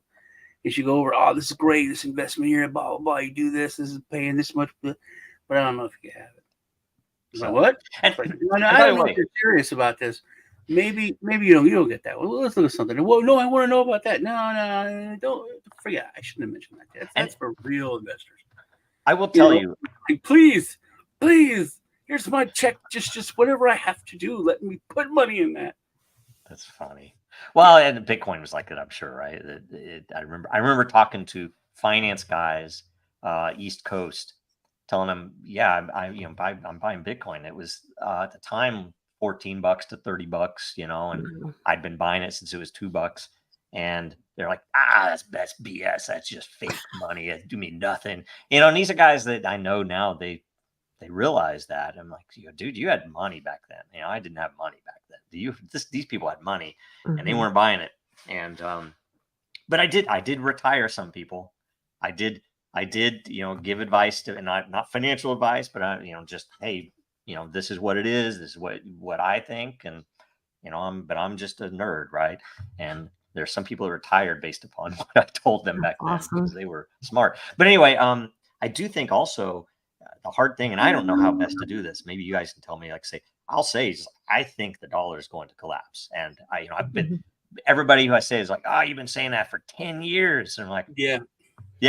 I'm jaded. I'm too jaded now. I am. Yeah. I think the Fed note is going to collapse. So there's already states that are, Texas is one of them, putting together laws in place to have their own state gold and silver or whatever basket of assets that they have backed digital currency. And we're seeing this, conversation about divorce, national divorce. I mean, we're watching the thing with Trump with, there's, I think 10 states right now that are threatening to take Biden off the ballot because, well, you did it to Trump, so we're going to do it to him, or say that he's not eligible because of all of the now. Michigan, the shenanigans with his family. Colorado, they've just went for the Supreme Court. The state, not the RNC, the state is bringing it to the Supreme Court. Right. Every other states now are just like, no, that's silly. We're not even going to. No, not other states are not saying that's silly. Other states are getting involved. Well, and doing some of the same. A lot of like Michigan. They brought it, and they're like, no, this is stupid. You're not even going to be allowed to bring this up. Because it doesn't have standing to be heard at that. It's a federal issue, so it needs to go to the federal Supreme Court for that issue. But what I think could happen, maybe this is another prediction. I don't know. I'm not really good at predictions. I'm just saying what I think. I smell something there, but there's there with when we saw what happened with Wade versus Roe, people thought it was about one thing. It wasn't about that. It was about giving the rights back to the states. Yeah. And which, like, stepping back, the amendment is what is being discussed with this Trump issue being on the ballot or not. And if people look into the history of the 14th Amendment is what made us all slaves. And so if this issue gets brought up to the Supreme Court on a federal level and gets rolled back, we all may be free from the slavery that the USA Inc. Put us in. And I think that could coincide with that death of the US Fed note, which is now being eaten because of bond failures happening through the Treasury and all that. Someone put in chat that we go negative bonds and it would kill it. But didn't we go negative bonds like a couple of years ago? I don't know. I don't understand any of that stuff. I know the interesting thing that relates to like Weimar levels currency stuff is that they're, instead of doing what naturally they would need to do, which is raise the interest rates and collapse the housing market to accommodate what they've done in the past. They're now going to just like, nope, there's an election year. We can't do that. So we're just going to keep printing. See, which I'm jaded now. I don't think the dollar's going to. I mean, I literally think they would be like, hey, Satan is real and he's our leader. So, but he's going to save the dollar. I think they'll do anything. I'm not. They're going. I do think they will, but I think it will still collapse. Aliens have come here and they're back in the U.S. dollar with their squib knots. We can predict that, whether it's Project Bluebeam or whether it's really Jesus coming. That's probably going to happen too. I'm not surprised that whatever that it will, they will keep it going until people just walk away. Like I don't think it's going to implode. I think people are going to be like, no. All right, let's go. Let's go. Let's see here. People are already not accepting the Fed. Mr. Level Up. We need to figure that out. So we'll figure that out. You guys know how to contact Mr. Level Up. We'll figure that out and get him on. Him or her. Mr. It says. So then precious metals and crypto up 50%. Real estate and stock market down 50%. I think up and down because I think real estate will probably go up because there's so many dollars. But I do think precious metals will go up. Here's one thing that I'm actually very interested in. Everything points in my mind that crypto is going to collapse with the stock market and not the other way around, which is scary. But it's that we saw it in COVID. We saw and people were shocked. They're like, no, we're separate, and we're like, no, we're not right. Let's see here. Theta price. Okay, U.S. Treasury bonds will fail. So I do. Yeah, we're already seeing the Russians, the Chinese, the all of these with the BRIC, that they're all pushing to not do the petrodollar thing anymore. So well, it's not just that. Jim Willey came on my show and talked about the whole bond thing, and he said right now the U.S. is sending money to some of these other countries to buy our treasury bonds. So we're buying them back ourselves, but by sending money to other countries. When you have unlimited money, evil things are possible, whatever you want to do. So let's see here. Yeah. This is like these things. Anybody watching current events can get a feel for. There's some crazy stuff happening for whatever reasons. Let's see here. Yeah, I heard that when you talk about war, there's so many things. We have this war, that war, political war. I had kind of a realization this week about the United States and our internal conflicts and where we're at. And I think we should kind of accept it. But we'll talk about that in the 15 minutes. We don't have much time. We don't have much time, so I'll try to get through this. Peg to gold, all that, CBDCs. Hope. I mean, if a CBDC was actually pegged to gold and actually had transparency, that could be. I will say, you could make. Yeah, but it's not circle. That would be, but it's not going to be what we get, and that's the issue. They don't want what could be done. Fed knows dead. All right, so all right. Do we go to? Okay, I'm gonna. I will say the Russian textbooks now say that Trump lost the election in a rigged election in 2020. I saw that announced the other day. So is Russia more truthful than the U.S. in raising their children? Oh, one last. I think they are in a lot of ways, but I think that we get confused with. We fall into that trap of the government is the country, the government is the people, the president is the people, the people's.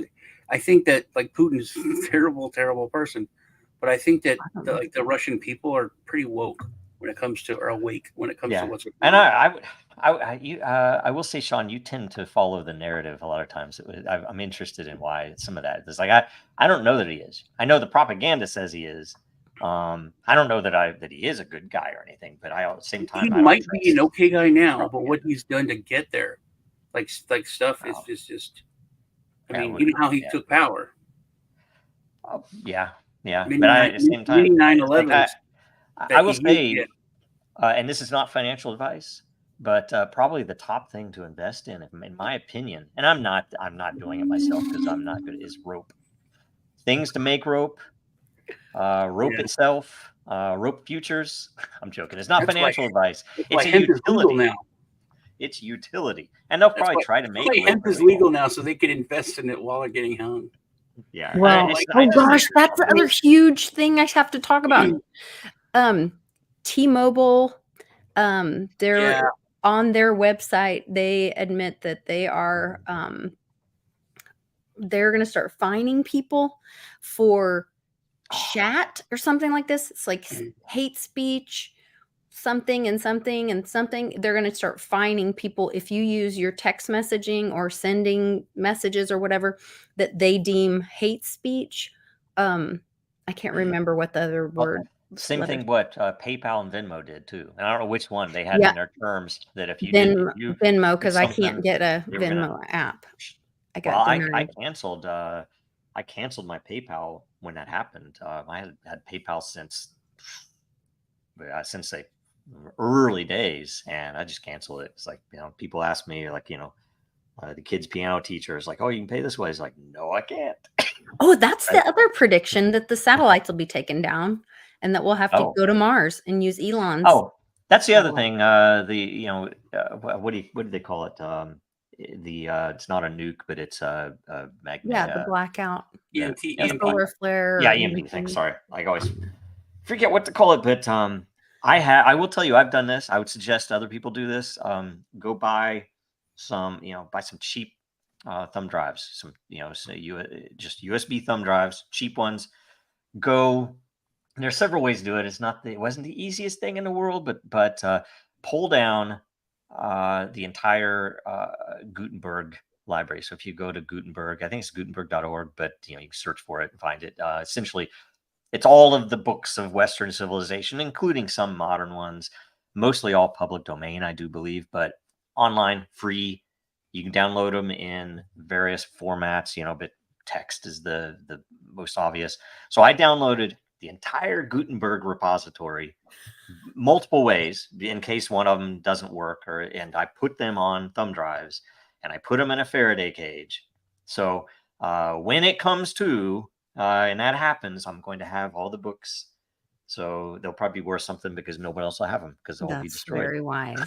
I did the same thing. Doing the same thing with your photos. Heavy duty aluminum foil, not just aluminum foil for your Faraday cage. Yeah, heavy duty and no leaks. And I think it's probably less like you have to be less precise than a lot of people will tell you, likely, but nobody knows. So be as precise as you can. Also, but, you depending get on where you're at.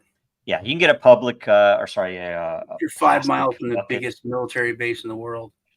Probably gonna be pretty hard.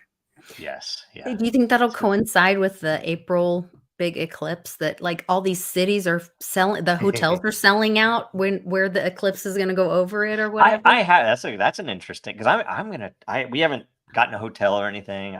I'm expecting to drive and have to drive to wherever we're going to stay. But I want to take. We were in Washington State in 2017 when the sister eclipse happened. I'm going to call them that, right? Because it's a cross that intersects down in somewhere near Sean, right? But Dallas or somewhere in Texas. Yeah. And so my theory is, look, it's all these crazy things happening. I will tell you, when we came out as Dragon Chain, we went to this private group because they were all crypto people, and I'm like, look, I've never done this, and I know crypto world is really crazy. And I was like, I don't know what I'm setting myself up for, but I know there's gonna be a lot of trolls, and I'm probably gonna be, crucified in public or something. So we went to this group to kind of get, advice. It's like, here's how it works. Here's what it is. It's very technical.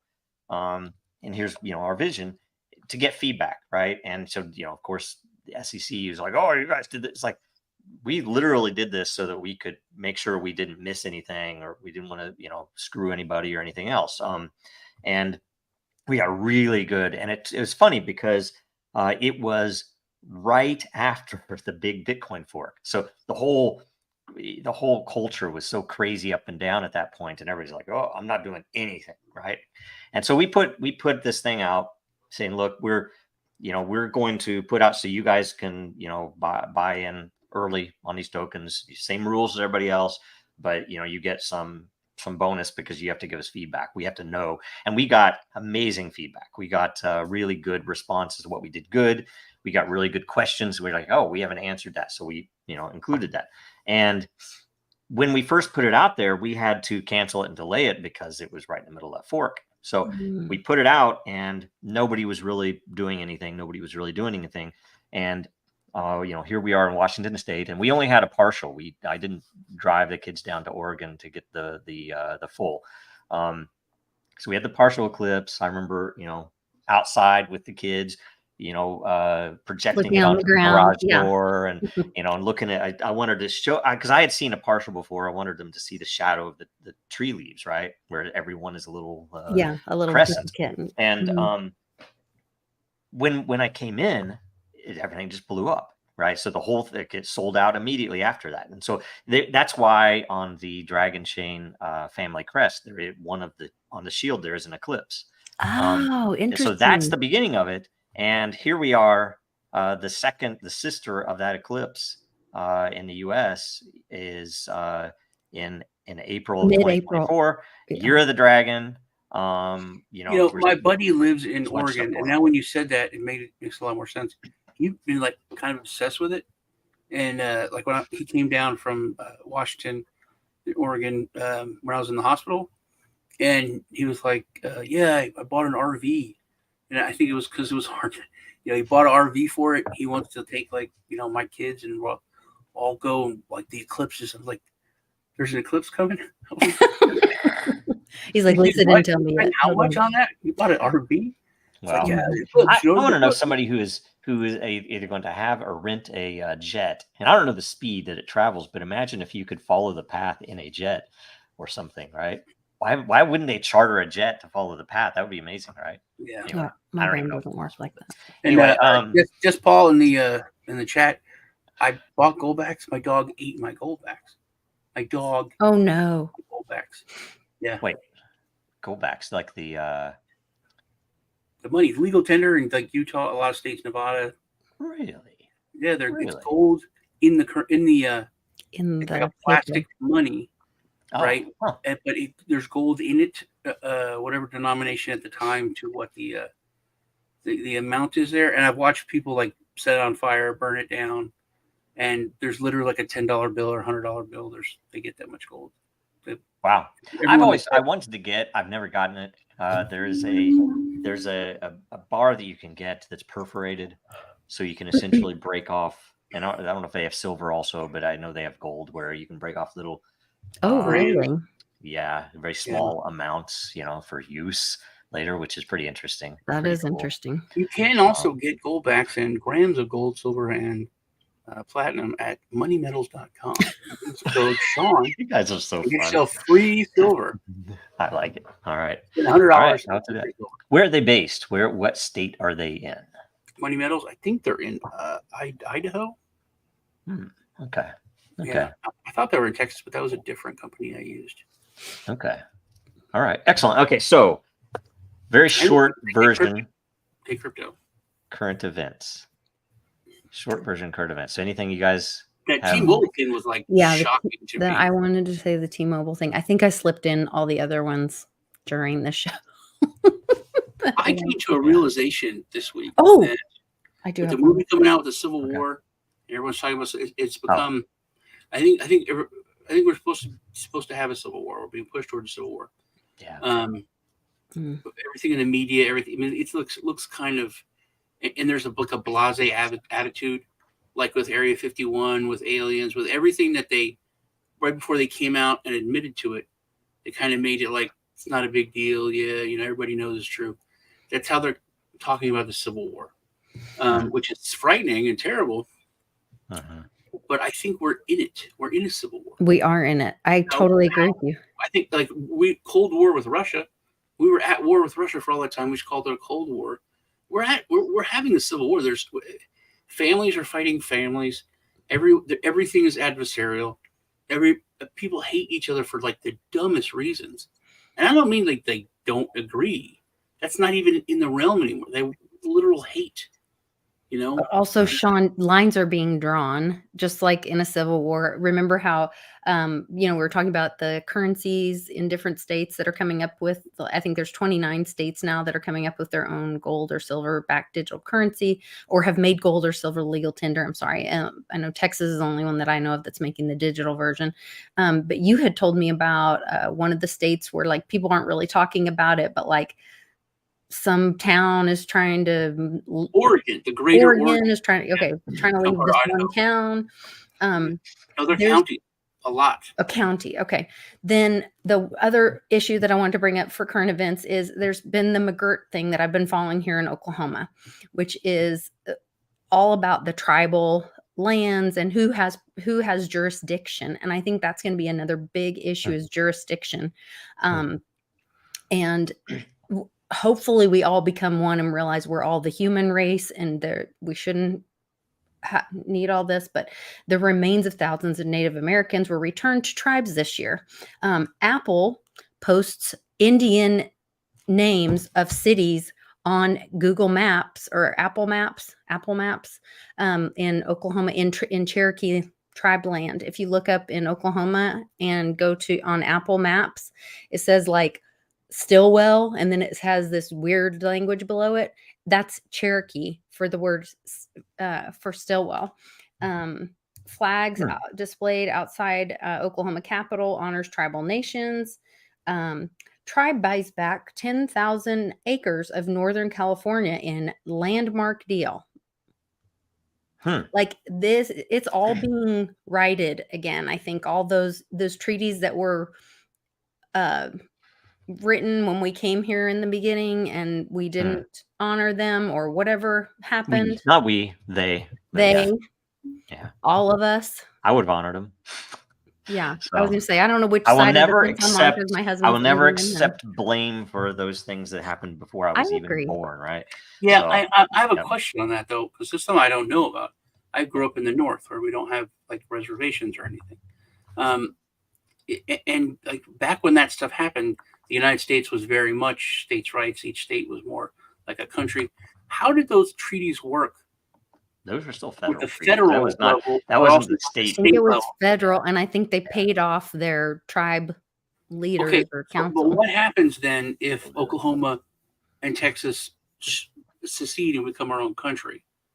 What happens to all the treaties that were made for, do we say, no, this is a whole new country? Because now you're talking like third world, Africa kind of problems. At that point, my assumption, and, this is, I always assume honor, but you never know. My assumption would be that they hold that land. It's actually their land now. And, maybe at that point too, they would be given the option to become their own country as well. Because you imagine if they had their own country, they could, in my opinion, other than the fact that they themselves, even though they hold that land, don't actually have control of that land because they can't issue their own currencies. Apparently they can't, they can do things that various organized crime cartels are making money on, which is, they can have casinos because they, somebody's paid off and whatever, but they can't actually. You imagine if one of them decided to have a nuclear program, or you imagine if one of them decided to say, hey, there are no federal taxes here. Come in and put your business here. Domicile your business on our. Those are things I just didn't understand why they don't do. Like the other big thing that came in line with all this news was that this weekend there was a Casey alert, which got all the Oklahoma people going, what the heck's a Casey alert? What the heck's a Casey alert? Well, a Casey alert is a missing Native American person or indigenous person, and it was named after this one famous case of a missing Native American person. So if they start releasing the true numbers of missing children and women in the indigenous population, it will blow people's minds. The tribes have been hiding it for years to keep getting money from the Fed. They want to keep getting their dollars so they don't report people missing. Allegedly. To bring up about Texas, because I've talked about this, and this is like widely known. Texas is its own country.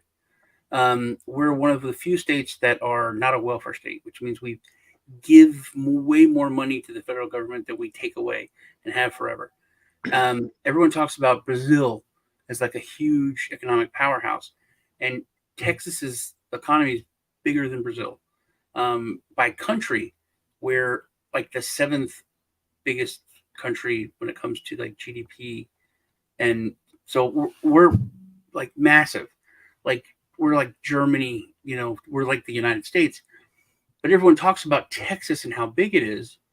But if we were to remove Texas, what would that do to the United States standing then with all of those numbers?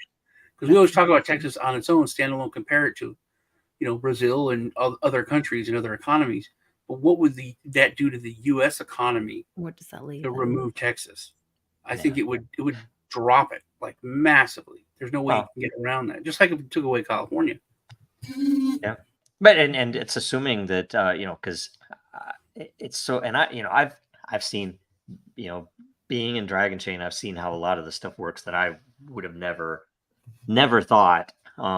So much of it's artificial. So the measures, how much human trafficking happens in Texas because all that money's there. I know Super Bowl stuff happens and tons of that stuff goes on down there, and it happens elsewhere too. But it was just like it's all crazy. I don't know. Anyway, and some really dark stuff from Christ Brings a Sword.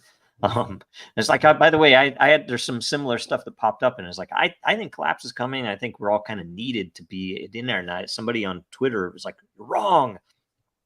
This is going to happen because of something posted in Revelation." I'm like, so God can't act through people if you believe in that. I don't know. I think it's all kind of crazy myself. That's kind of not like crazy the dumb guy that drowns and goes to heaven, and he tells God, "Why didn't you go save me?" Well, I sent a helicopter, and I sent a guy on a boat, and I sent a whatever. Yeah. Oh, well, I was waiting for you to show up in a little flowy ground. Like, we the people. We're here to do. Yeah. Yeah. I don't know if last week I talked about the laws in Texas that were passed by the governor. About no. I don't think so. They're huge. They go against the federal laws.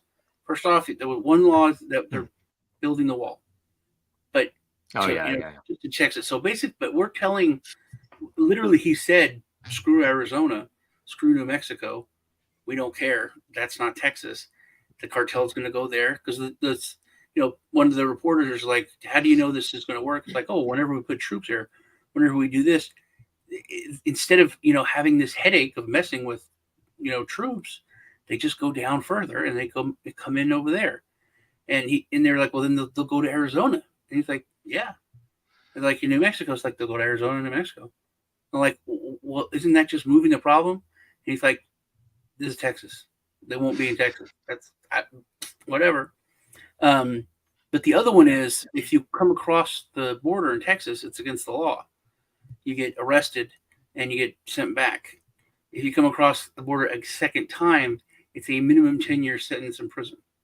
No, there's nothing. No, do not pass go. It's immediate 10 years. But for Texas citizens, even if you're just a rancher and you like just allow turn the other cheek, turn away, 5 years minimum first time period. If you have a cash out or something, 5-year minimum. We have 6.5 minutes left. So you guys want to say anything at the end? Do you have anything to cover? Sorry to interrupt. No, you're good. I just realized time. But I think that's part of like we're talking about how states are moving to kind of almost closing the borders on themselves. I think it's a good thing in the end for them to recognize that, hey, the state is a state. It's education system confused everybody to say, oh, a country is like the U.S. is like France. It's like, no, France is like Texas, right? Or it's like that's a more accurate way. The U.S. is like the EU. Yes, what I would say. It's like it should be. I mean, it is, I guess. And we're about to see. So this year is going to be interesting, in the very least, I think. So, for those of us that survive it. Yeah. So, what's going on this week, Sean? Anything worthwhile to bring up? I got some show. Check out me and Lisa on Tuesdays. Truth Tuesday first half shows on her channel, second half shows on my channel. Subscribe to both channels, hit like button, all that. Right Like I should have this week. We should have a Crypto Rednecks. My buddy's been sick with the super flu, plus traveling all over the place. But yeah, and then I think that's about it. Right on.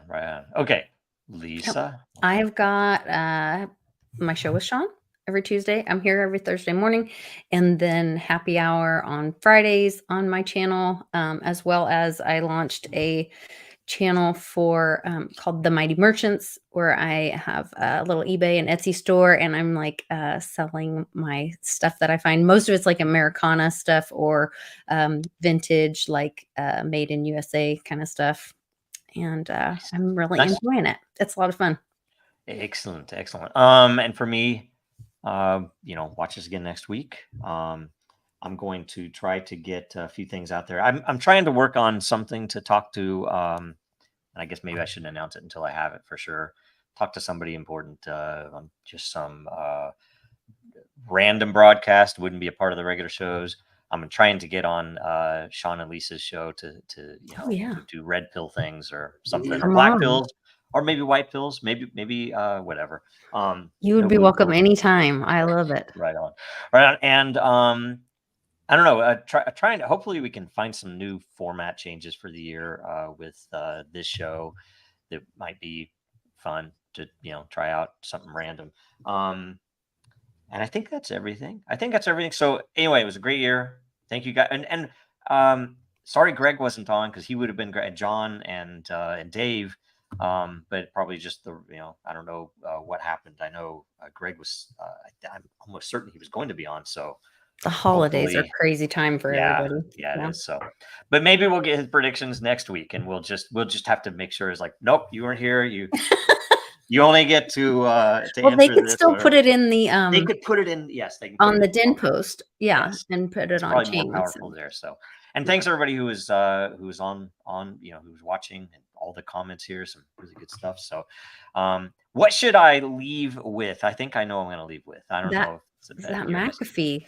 Yes, there you go. That's what I was going to do. So all right, here we go. And you guys stick around, because I want to ask you something. I have a question for you as well. Right on. Okay, I'll be here. America's not the government, people. The America is you. It is the Grand fucking Canyon, the Rocky Mountains, the deserts of the Southwest, the Pacific fucking Ocean, the Atlantic fucking Ocean. It is the grandest continent. And what the fuck have you people done? You have turned yourself into sheep, every goddamn one of you.